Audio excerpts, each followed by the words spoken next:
Hello everyone and welcome back to 9 Acre Family Farms. I'm Dale. I'm so glad to see you guys today. Well, we're coming back to you with another cooking video from here on the 9. Here lately it seems like we're just cooking all the time. What's cooking, good looking?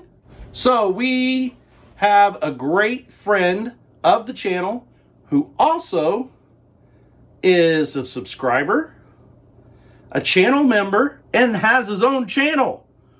That's our buddy DerekFowler1973, and he has issued a challenge out. He calls it Steer Simber. It's all about making meals with beef, with different cuts of steaks, beef of all different types. The weirder the better. I kind of heard he might like. Well, Derek, I didn't have anything real weird. We raise a lot of pork here. We haven't had any beef here lately. So I thought I would put my own little spin on an old-timey classic. So if you're all about country cooking and about just stick to your ribs, this meal's going to be for you. Stick around after this. I'll show you more.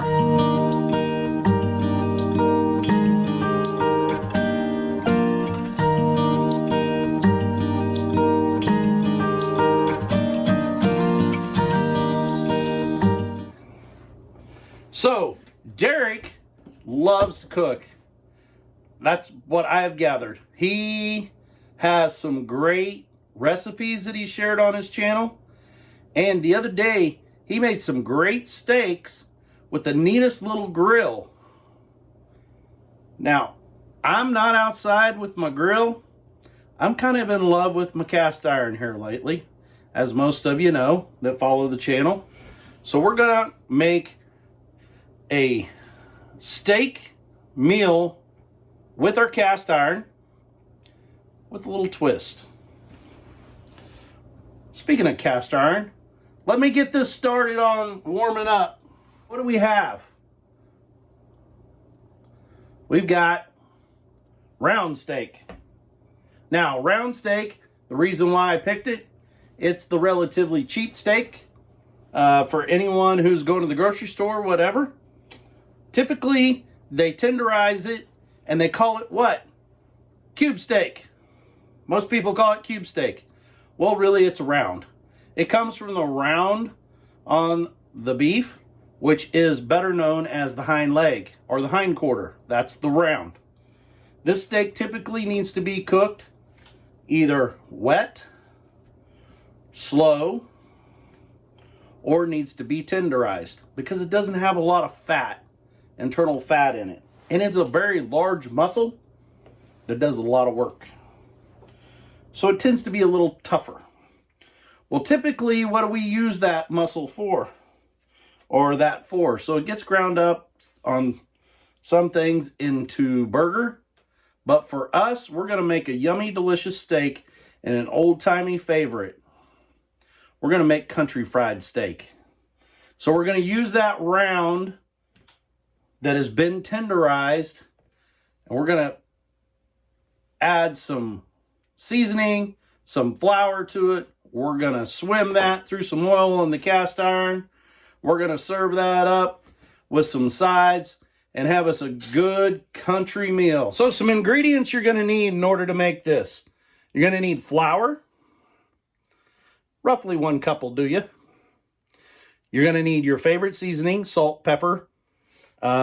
We are big on gar-hole seasoning, which is garlic, salt, parsley, and pepper.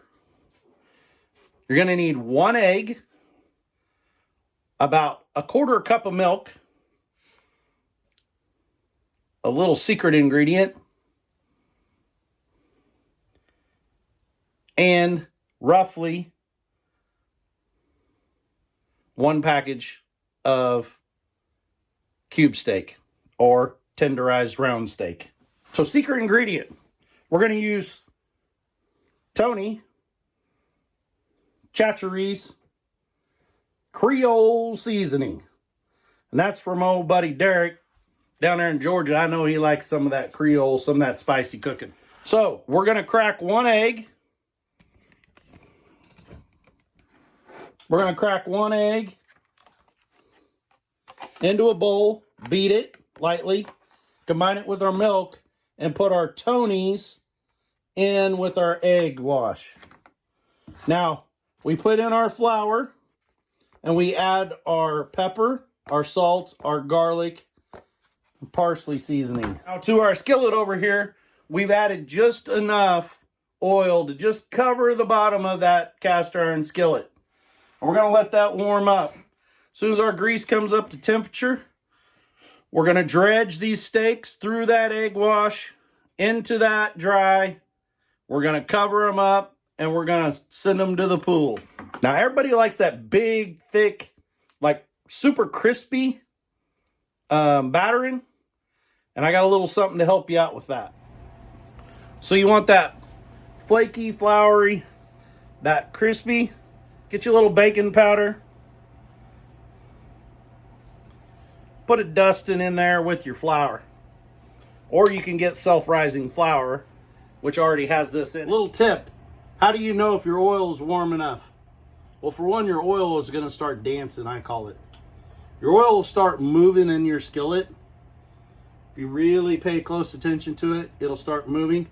The other trick to do, of course, take a small amount of that flour, drop it in, and if it starts frying that flour almost immediately or creates a reaction, your oil's hot enough. Just like so. See how I got a sizzle out of it? We're ready to go. In fact, I'm going to turn it down just a little bit here. So we're going to take that steak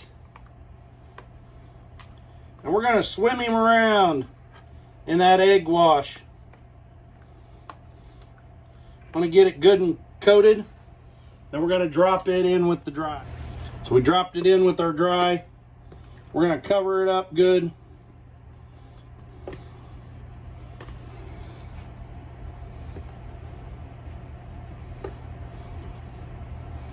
Pat it down in there, make sure it's in all of those crevices.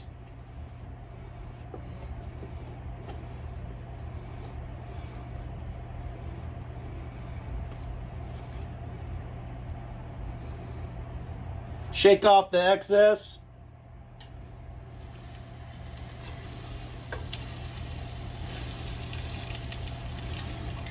There's the sound we're looking for.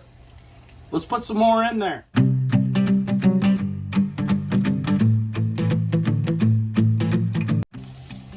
I know it dirties more dishes, but it works better if you have two forks.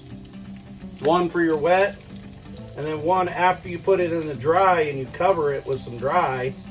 Your fork won't turn into a 40-pound fork covered in egg wash and flour.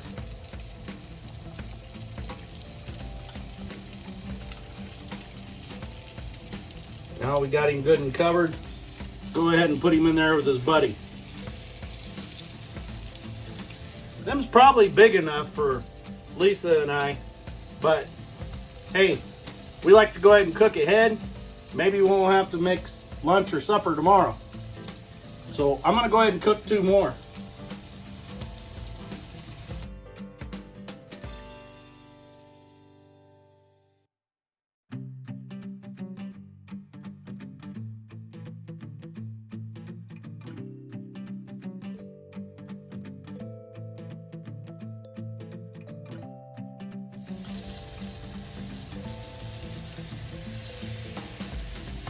Now I know you're asking yourself, what are we going to do with this extra flour?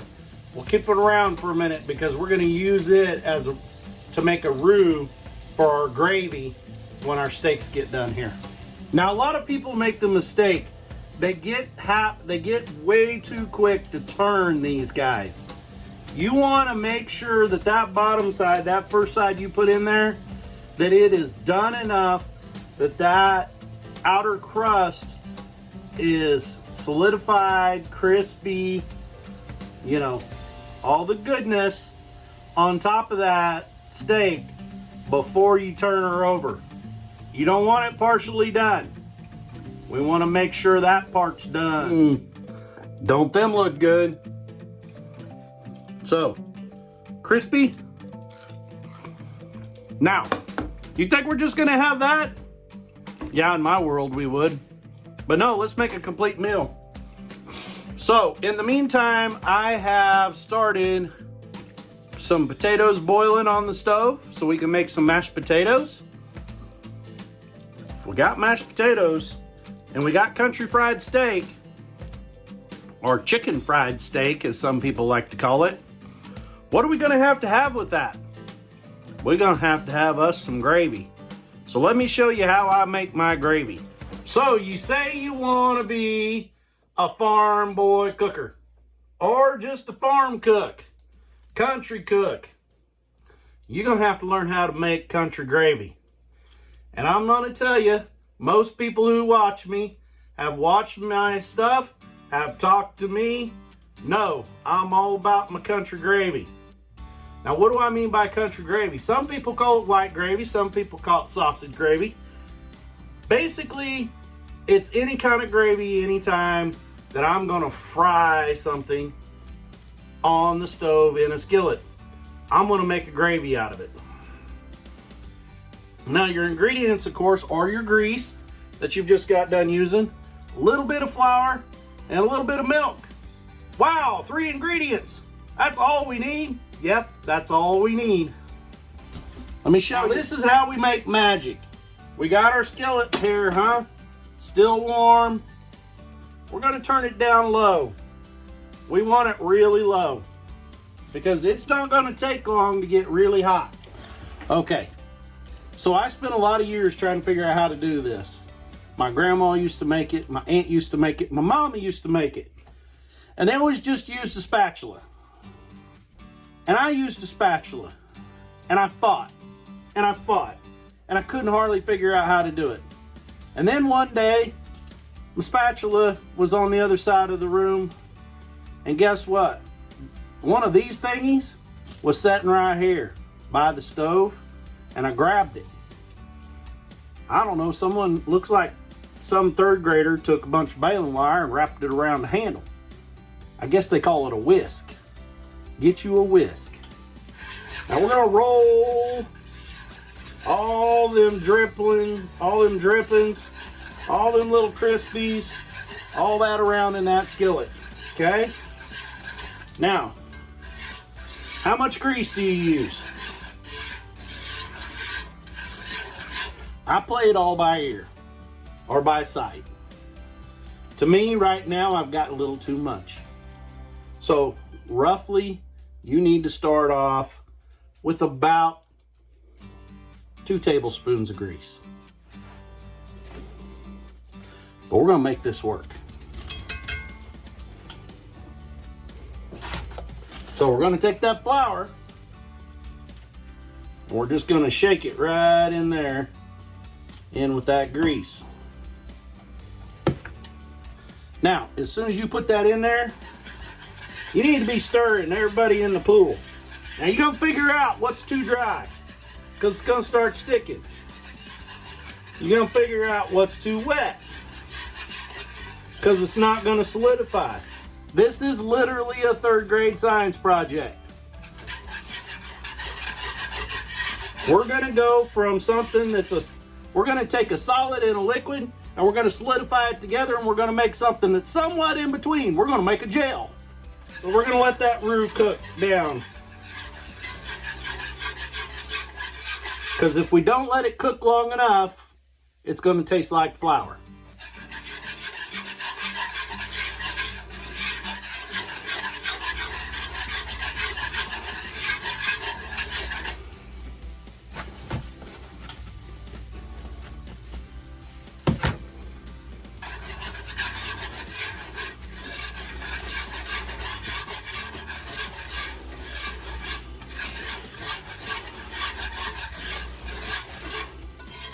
Now, you'll notice my roux here, as I move it around, it'll leave a blank spot in that skillet. That means we're no longer liquid, we're now a gravy. or a roux. Okay? So now that we've got to that point, we're going to break out the milk. Well, Dale, do I need buttermilk? Do I need half and half? Do I need 1%, 2% skim? I don't care. You need milk. Now, buttermilk, now you're talking my language. I just use whole milk. Pour in a little whole milk. Now, if you get carried away, you don't kill it. You'll have to let it warm all up again. Just pour in a little milk. Constantly stirring. Stir, stir, stir. See how all of a sudden we flashed? Then we got too thick. Constantly stir. Now, we're going to turn off our heat. We got plenty of heat. We're going to add a little more milk in here. We're going to use up what's left of the heat in that cast iron skillet to go ahead and break this down. If it's too thick, add more milk. If it's too thin, add a little more flour or add a little cornstarch to it. Now we kind of like the thick gravy here.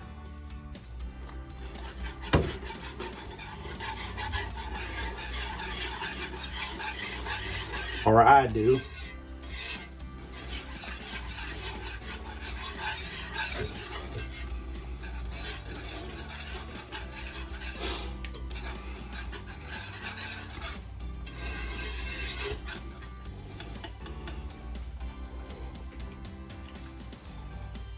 It's gravy. I ain't done.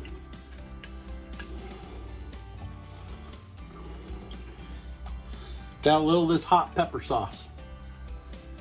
We're going to add just a pinch. Not enough that you know it's there. As far as heat, we don't want it hot.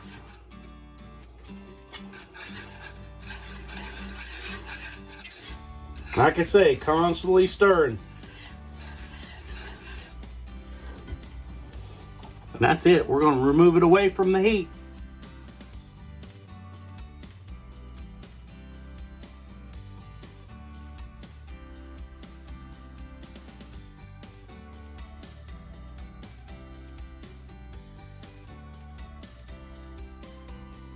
Our potatoes done.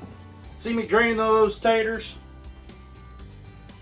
Let's go ahead and take our smashing apparatus. I guess some areas of the country call these smashed taters, but I've always grew up here in Kansas and Missouri. These are called mashed potatoes because you mash them.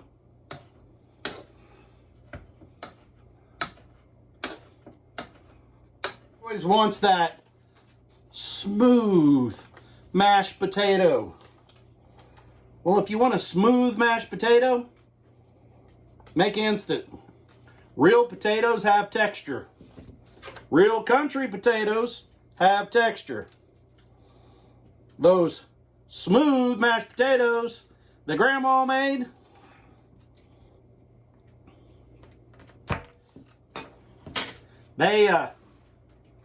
she spent a lot of time mashing and milk and mixing to make them that smooth. We ain't got time for that. Ain't nobody got time for that.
So that's our meal. You guys watched me smother all of that country fried steak, those mashed potatoes with that country gravy.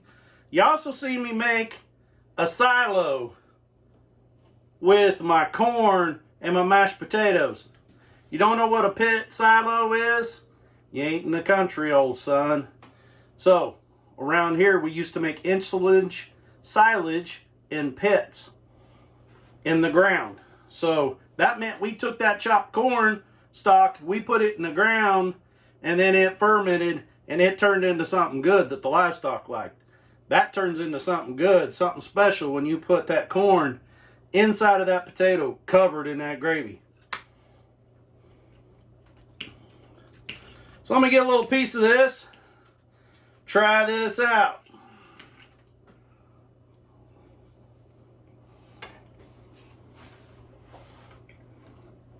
Crunch from that flour, and that fried crust. Get some of these homemade mashed potatoes, gravy with corn.